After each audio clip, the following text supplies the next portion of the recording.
Muito bom dia, esse aqui é o canal Passaporte Futebol, meu nome é Vinícius, sou o fundador aqui do canal. Primeira coisa que eu te peço, se você clicou nesse vídeo, se inscreve aqui no canal, deixa o like, compartilha o vídeo. Nesse vídeo eu vou falar um pouquinho sobre os maiores ídolos, na minha opinião, aqueles que podem vir a se tornar grandes ídolos e aqueles que, na minha opinião, são os maiores traíras. Pegando aqui esse gancho dessa semana da contratação do Palmeiras, que fechou o John Arias, mas o Fluminense também tem vários exemplos ao longo desses últimos anos.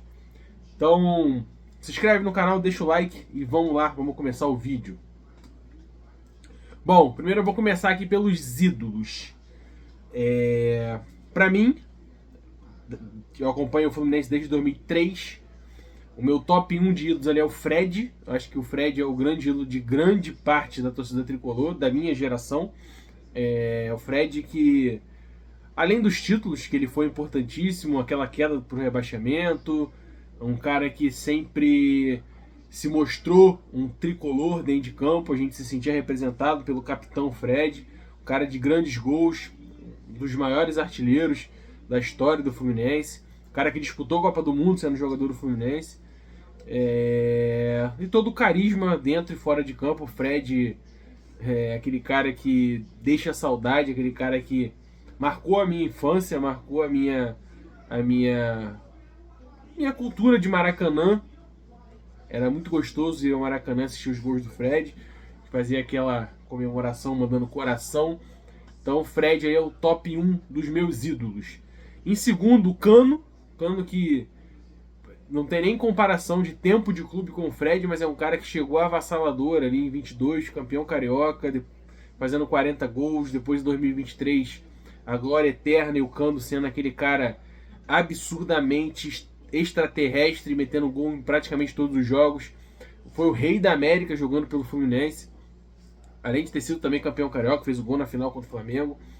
Germancano, para muitos, é o 01 como ídolo, né? Porque tem uma galera mais nova que não pegou ali aqueles anos de 2009, 2010, 11, 12 do Fred, mas eu peguei, então eu posso ficar tranquilo em relação ao Cano. Eu acho o Cano um cara mais carismático, assim, um cara diferente, sabe? Aquele cara que a gente se emociona quando faz o gol, mas eu ainda acho que o Fred é o número 1 e o Cano muito perto ali. O Cano fez o gol mais importante ali, um dos gols mais importantes da história do Fluminense, né?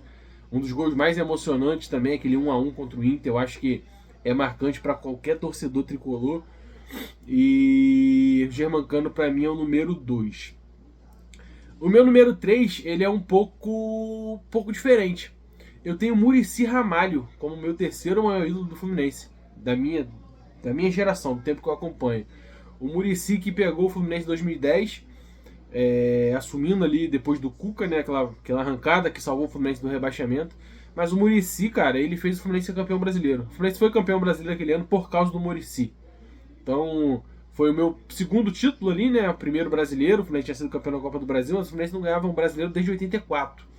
Então, acho que aquela virada de chave ali, aquele ano mágico de 10, 11 também foi um bom ano, 12, o Fluminense foi campeão de novo com o Abel.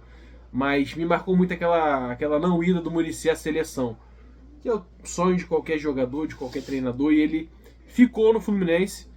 E tinha aquela música Muricy Guerreiro, ficou no Flu para ganhar o brasileiro.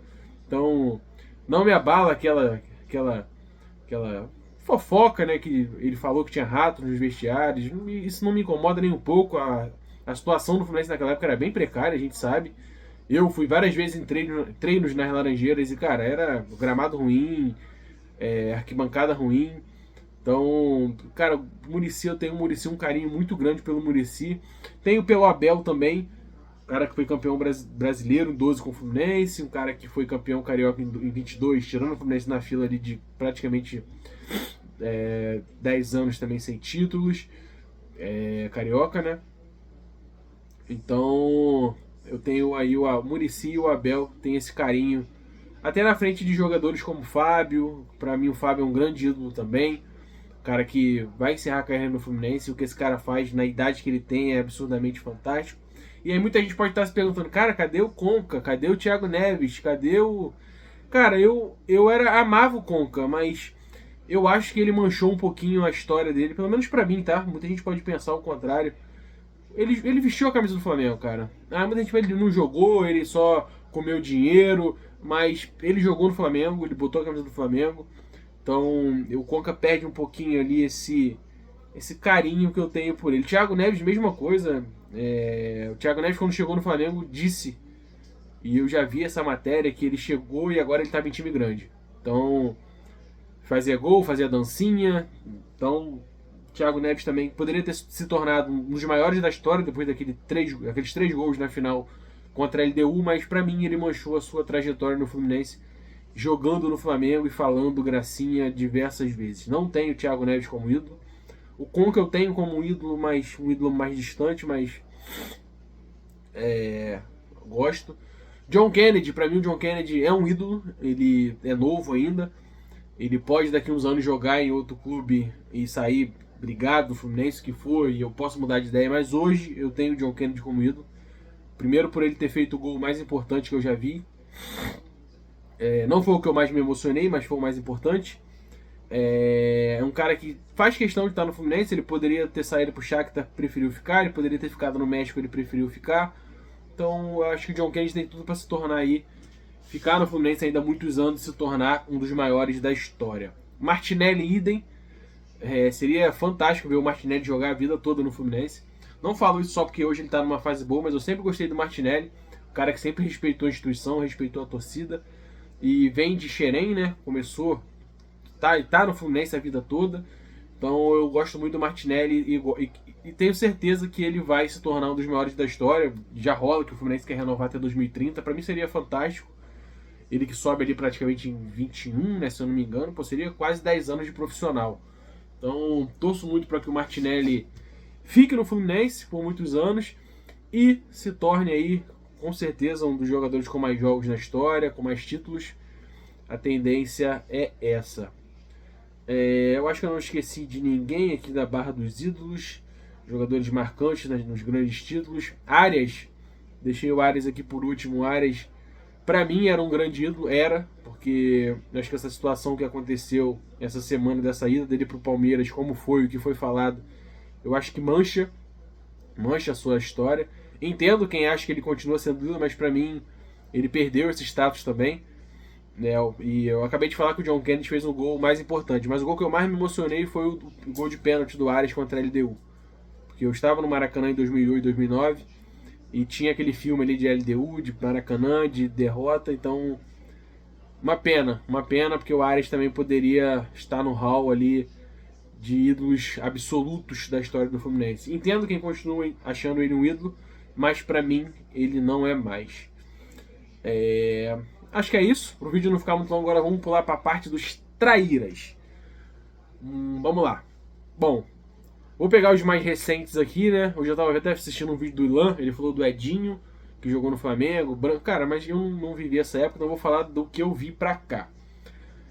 Eu não considero o Scarpa um traíra. Sim, o Scarpa, quando saiu do Fluminense, ele saiu por aquela questão de salários atrasados, aquele período da Flu Sócio ali bem difícil.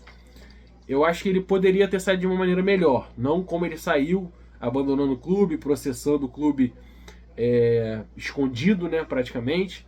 Mas eu entendo a saída do Scarpa. Depois ele fez gracinha no Maracanã, fingindo que a torcida do Fluminense estava ali, bebendo leite condensado. Mas da boca dele nunca saiu nenhum desrespeito. Muito pelo contrário, eu já vi algumas entrevistas ele deixando portas abertas assim. Mas eu acho que o Scarpa aí desses traíras recentes, é o que menos me incomoda. Gerson subiu ali, né? Fez a base em Xerém, mas foi para a Itália, rodou ali um pouquinho, Fiorentina, Roma, depois voltou para o Flamengo. O Gerson que fez aquele gol importante que praticamente rebaixou o Vasco naquele Brasileirão. O Gerson foi campeão da Primeira Liga com o Fluminense. O único fato que me incomoda foi o Gerson fez aquele gol no Fluminense e fez aquela ceifada, né, que ele fazia. Eu esqueci o nome dessa comemoração agora. Faz parte, não me incomoda também muito essa questão do Gerson, mas Ele saiu de Xerém, né? Poderia ter voltado ao Fluminense, mas é um cara que nunca desrespeitou o Fluminense, então é um cara que também não me incomoda nessa parte dos traíras. Bom, o terceiro aqui agora é o Pedro. O Pedro sim me incomoda bastante. O Pedro fazia gol e reverenciava a torcida do Fluminense. O Pedro fez um gol, se não me engano, contra o Bahia, naquela ida dele pro Palmeiras, que melou, e ele chorou. O Pedro sofre uma lesão de joelho, que é acidental para qualquer profissional do futebol, e ele simplesmente processa o Fluminense, sendo que o Fluminense fez todo o seu tratamento, o Fluminense cuidou dele, e ele vai para a Europa, né? Ele volta, vai para a Europa, e quando ele volta ele faz uma postagem evoluiu. Então é uma coisa que me incomoda, mas assim, o Pedro também é indiferente, não é... É um jogador só que começou no Fluminense, surgiu de Xerém, mas nunca teve um afeto muito grande por parte da torcida do Fluminense. Era um bom jogador, que se tornou um jogador melhor ainda com esse passar dele no Flamengo, mas é um cara pra mim indiferente. Ayrton Lucas é outro, que também começou no Fluminense, mas pra mim indiferente. Nem vou citar aqui o Ayrton Lucas no vídeo, totalmente inoperante, assim. E o Ares é basicamente o que eu falei no vídeo, na metade do vídeo ali, né? Tinha todo o potencial para se tornar um dos maiores da história. Campeão da Libertadores, campeão carioca, fez os 2 gols contra o LDU, fez gol no Mundial, mas ele escolheu o caminho dele. Não concordo com parte da torcida, parte da torcida não, né? Parte de perfis fakes no Twitter, querendo envolver família, querendo até agora fazendo questão de marcar a esposa dele com alguns prints antigos, totalmente descabível, totalmente fora da realidade, nada com nada do que a torcida do Fluminense representa. Mas sou a favor de vaias. Vaias é normal do futebol, pressão, mas essa situação do Ares é bem chata, assim, sabe? Eu tô 2 dias chateado com essa situação. Era um cara que eu queria de volta no Fluminense, pra mim tecnicamente um dos melhores que eu vi. Craque de bola, ajudaria muito a gente nessa temporada, mas também pra mim seria uma humilhação o Fluminense 6 meses depois pagar aí mais 100 milhões de reais pra trazer o jogador que tava aqui até pouco tempo. É isso, acho que eu não esqueci de ninguém. Se eu esqueci de alguém, deixa aqui nos comentários. Se inscreve no canal, tamo junto, grande abraço.